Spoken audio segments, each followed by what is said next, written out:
안녕하세요. 정혜래 가업승계 소장 정선입니다. 자, 우리 법인이 처음에 설립할 때 3억짜리 법인이었는데 30년이 되니까 매년 3억씩 이익이 남았다고 할게요. 10년이면 30억, 30년이면 90억입니다. 배당을 안 하면 이건 고스란히 쌓여요. 한 번도 배당 안 한 회사가 불과 한 3, 4년 전까지만 해도 대부분이었어요. 비상장 회사는. 차등 배당이 허용이 되면서 배당이 좀 많이 생겼죠. 그런데 이 90억이라는 거는 그냥 쌓여만 있으면 괜찮은데 결국은 비상장 회사의 주가를 평가를 할 때 이것만큼 주가는 올라가게 됩니다. 결국 법인의 잉여금을 차곡차곡 쌓아 놓으시면요. 회사의 세법상 가치가 올라가죠. 세법상 가치가 올라가게 되고 세법상 가치가 올라가는 거는 증여할 때는 증여세를 올리는 효과가 있고 또 상속할 때는 상속세를 올려주겠죠. 그러면 어떻게 해야 되느냐? 간단하죠. 이 법인에서 번 잉여금을 적정하게 잘 엑짓하는 거죠. 이런 식으로. 자, 여기에서 나오는 문이 여러 개인데 제가 지금 줄을 잘못 껐어요. 이렇게는 나오시면 안 됩니다. 땡. 네. 가지급금 아까 뭐라 그랬어요? 대표님의 빚. 대표님이 갚아야 될 돈. 꺼내올 때는 세금은 없겠죠. 하지만 이것은 더 큰 세금을 기하급수적으로 늘리는 행위이기 때문에 절대 그냥 가지고 오는 일은 없으셔야 되고요. 자, 이 문을 보기 전에 먼저 좀 보셔야 될 게 뭐냐면, 자, 그러면 나는 누구인가? 나는 누구인가? 나는 법인을 설립했어요. 주주입니다. 설립할 때 돈 낸 사람, 주주. 나 법인을 경영을 했습니다. 임원입니다. 그리고 법인에서 매출의 기여가 높은 기술이나 특허, 브랜드 이런 걸 갖고 있다. 그러면 나는 발명자입니다. 네. 그래서 나는 한 명이지만 내가 하는 역할이 다르기 때문에 법인에서 정당한 대가를 각각 받을 수 있어요. 자, 주주 먼저 보겠습니다. 주주는 돈을 낸 사람이죠. 돈을 낸 사람이니까 뭘 받아야 돼요? 주주는 배당을 받아야죠. 배당. 그래서 법인에서 뭘로 나오냐? 이렇게 배당으로 나와야 됩니다. 또 있어요.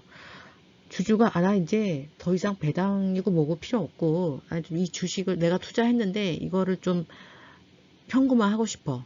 주식을 팔고 싶어. 그러면 우리가 삼성전자 주식이 있으면 오늘이라도 증권사에서 팔면 돼요. 그런데 비상장 회사는 사주는 사람이 없습니다. 그럼 어떻게 해야 될까요? 법인에서 사주라는 거죠. 법인에서. 자, 우리가 법인에서 자기의 주식을 사는 것을 자사주 매입이라고 합니다. 제가 주식회사 정혜리라는 회사가 있어요. 자, 요게 주식회사 정혜리라고 할게요. 그러면 제가 지분이 100%였어요. 100%였는데 나 이제 회사도 컸고 좀 이익 실현을 하고 싶어. 그러면은 제 주식의 50%를 법인에다가 매각을 할 수 있습니다. 물론 법인 입장에서 필요하다고 생각해서 주주들한테 사드릴 때 매각할 수 있겠죠. 그러면 주식 팔고 나는 현금을 받습니다. 법인은 현금이 나가고 주식이 들어옵니다. 이렇게 주주로서 이익 실현을 당연히 할 수 있고요. 다음은 내가 법인에서 일을 했잖아요. 그러면 일을 했으니까 근로나 상여를 받아와야죠. 임원이니까. 그리고 언젠가 퇴직을 할 때 또 뭘 받아와요? 퇴직금을 받아와야겠죠. 퇴직금. 이것은 임원으로서 받는 정당한 대가입니다. 자, 다음은 잘 모르시는 분들이 많은 발명자로서 직무 발명 제도라든지 또 특허 매각 그리고 대여 브랜드 디자인이나 상표 같은 것도 됩니다. 이런 경우에 회사는 회사의 매출에 기여하는 무형자산이 있다면 이것을 공짜로 쓸 수는 없어요. 왜? 법인과 이 발명자는 별개입니다. 그래서 회사에서는 당연히 정당한 대가를 주고, 네, 정당한 대가를 주고 이 무형자산을 사용을 해야 돼요. 특허도 있고 영업권도 있습니다. 특히 개인사업자에서 법인 전환할 때 이 영업권에 대한 것을 정확하게 계산해서 받으셔야 됩니다. 자, 지금 제가 주주로서 이익 실현할 수 있는 것을 한 번 더 정리를 해드릴 거예요. 왜냐하면 중요합니다. 내가 대표로서 월급을 받는 거는 당연하다고 생각을 하시는데 주주로서 이익 실현하는 거는 대표님들이 깊이 있게 생각들을 못 하세요. 그 이유는 회사의 경영자 마인드가 강하기 때문이죠. 아, 나는 이 회사에 투자한 사람이니까 이익 실현을 해야 돼. 이런 생각보다는 나는 이 회사를 경영하는데 회사를 더 알차고 빠른 성장을 위해서 계속 재투자를 해야 돼. 이런 생각이 많으시다는 거죠. 결국은 그런 재투자를 위해서 쌓아둔 회사의 잉여금은 회사 세법상 가치를 올려서 엄청난 증여세와 상속세를 불러옵니다. 자, 대표님들은 다 회사에 투자를 한 투자자입니다. 이 사실을 꼭 기억을 하시고 투자자로서 이익 실현하는 방법을 한 번 더 복습하겠습니다. 우선은 내가 주주니까 자, 이 주식에 대한 뭘 받을 수 있어요? 배당을 받을 수 있습니다. 매년 회사가 이익이 나면 바람직한 거는 제가 보기엔 50% 정도, 우리 회사가 1억을 벌었으면 5천만 원 배당, 10억을 벌었으면 5억을 배당 하는 것이 적합합니다. 자, 그 반증으로 저희가 작년에 세법 개정안, 재작년에 세법 개정안이 나왔을 때, 작년에 세법 개정안 나왔을 때 간주취득세 이슈가 있었어요. 간주취득세가 아니라 어떤 이슈가 있었냐면 개인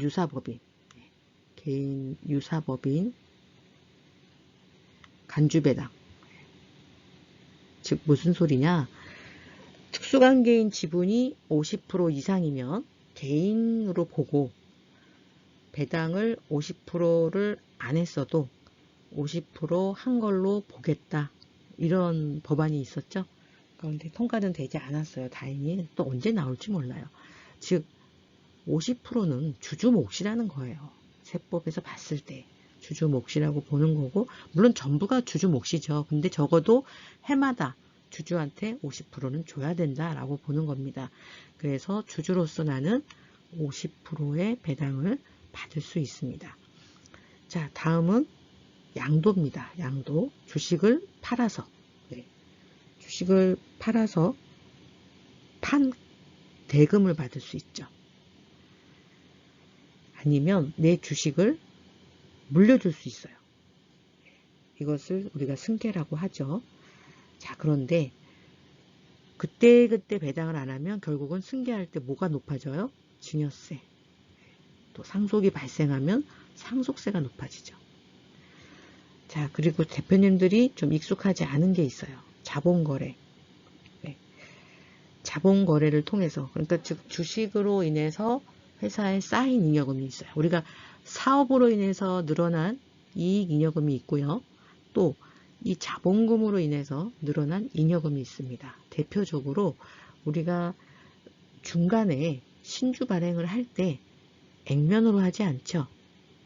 보통 시가나 아니면은 앞으로의 발전 가능성을 봐서 더 높은 금액으로 하게 돼요. 그러면 5,000원짜리 액면 주식을 50만 원에 주당 발행을 하게 되면 여기에서 49만 5천 원이라는 차익이 생겨요. 그러면 이것을 자본 잉여금이라고 하는데, 이런 잉여금들은 주주들이 가져갈 수 있습니다. 그래서 자본 거래를 통해서도 이익 실현을 할 수가 있어요. 이렇게 그때 우리가 활용을 안 하면 회사가 언젠가 또 청산을 하는 경우가 발생을 한다면 세금을 한꺼번에 내야 됩니다. 그러면 누진이 되죠. 누진이 되면 1억이면 1,000만 원 내는데 2억이면 2천만 원, 5억이면 5천만 원이 아니라 5억이면 1억을 냅니다. 20%니까. 이렇게 세금이라는 거는 구간별로 누진세율이 적용되기 때문에 대표님이 생각하시는 것보다 훨씬 더 많은 세금을 내야 될 상황이 발생할 수도 있어요. 비상장 회사의 주식 가치는 회사가 성장하는 속도보다 훨씬 더 빠르게 성장을 합니다. 즉, 회사가 이렇게 성장을 한다면 세금은 어떻게 성장을 해요? 이렇게 성장을 해요. 그래서 지금 가업승계를 저희가 주로 하고 있는데 의뢰하시는 대부분의 경우가 승계 시점이 되니까 이 세금 때문에 자녀들한테 회사를 물려주기가 어려운 경우에 다들 의뢰를 하시죠. 물론 다양한 방법으로 세금을 줄일 수는 있습니다. 그런데 시간이 많을수록 더 많은 방법이 있음에도 불구하고 대부분 60대 이후에 심지어 70대 이후, 80대 이후에 의뢰를 하세요. 상담을. 네. 할 수 있는 방법이 점점 더 줄어간다고 보시면 됩니다. 자, 사례를 좀 볼게요. 가업승계 사례를 볼 건데 자, 대한전선이라는 회사가 예전에 있었어요. 좀 나이가 있으신 분들은 많이 들어보셨을 거예요. 저도 아주 어렸을 때 들어봤어요. 광고도 봤던 것 같아요. 그런데 이 대한전선이 지금은 잘 모르시죠? 회사가 있나? 이럴 정도로. 자, 이 대한전선 같은 경우는 2대 회장인 그 설원량 회장님이 62세에 돌연 사망을 했습니다. 상속 재산이 그 당시에 3,340억 원이었어요. 그리고 납부해야 될 상속세가 1,355억 원이었습니다. 당시 자녀는 24세였고요. 24세 자녀가 1,355억 원을 낼 돈이 당연히 없겠죠. 그래서 사모펀드에 주식을 매각을 했습니다. 2004년도에. 그러나 결국은 사모펀드에서 주식을 갖게 되니까 경영권을 계속 유지하기가 어렵죠. 결국 2013년에 경영권 포기 선언을 했습니다. 즉 3대째 내려온 이 대한전선은 더 이상 승계가 되지 않고 가업을 포기하는 상황에 이르고 만 거죠. 비교를 좀 해볼까요? 삼성전자 같은 경우에 이병철 회장 유족들이 낸 상속세가 176억입니다. 현대 같은 경우는 300억이었어요. 그런데 비슷한 시기에 대한전자는 1355억이었습니다. 자, 물론 이번에 삼성전자는 굉장히 상속세가 크죠. 그럼에도 불구하고 낼 수 있는 게 이거는 상장회사니까 주식을 팔기도 쉽고 예, 본인 주식 매각해서 상속세 준비했습니다. 미리미리 준비를 했으니까. 자, 그런데 이 회사 같은 경우는 준비 없이 상속이 발생을 하게 되니까 회사가 넘어갈 수밖에 없었던 거죠. 실패의 원인은 이렇습니다. 전략이 없었죠. 전략. 승계에 대한 전략. 그리고 승계자가 준비할 수 있는 시간이 없었고 방법을 몰랐고.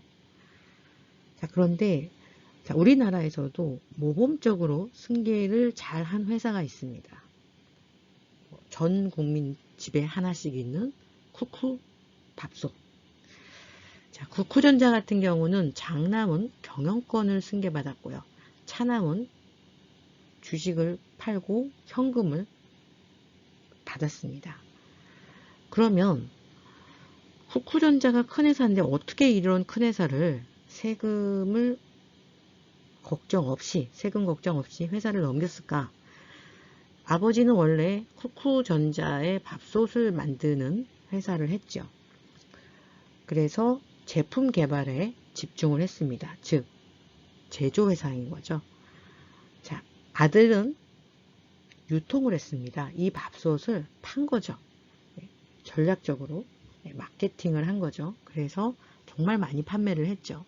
이렇게 되다 보니까 판매를 하는 회사가 이익률이 훨씬 높아지는 거예요. 그래서 기업 가치가 굉장히 높아졌죠. 자녀가 대주주인 자회사가 기업 가치가 높아지고 모기업은 오히려 제조 같은 경우는 원가도 들어가고 이러니까 이익률이 낮으니까 가치가 떨어졌죠. 자, 이렇게 해서 결국 유통을 갖고 있던 아들이 모 회사와 합병을 함으로써 시가총액 2조 3천억 원인 이 회사를 상속세를 10원도 안 내고 아들한테 승계가 완성된 케이스입니다.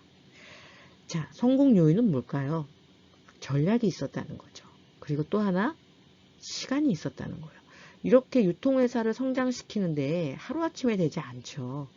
전략과 시간이 있었기 때문에 경영권 승계를 안전하게 할 수 있었습니다.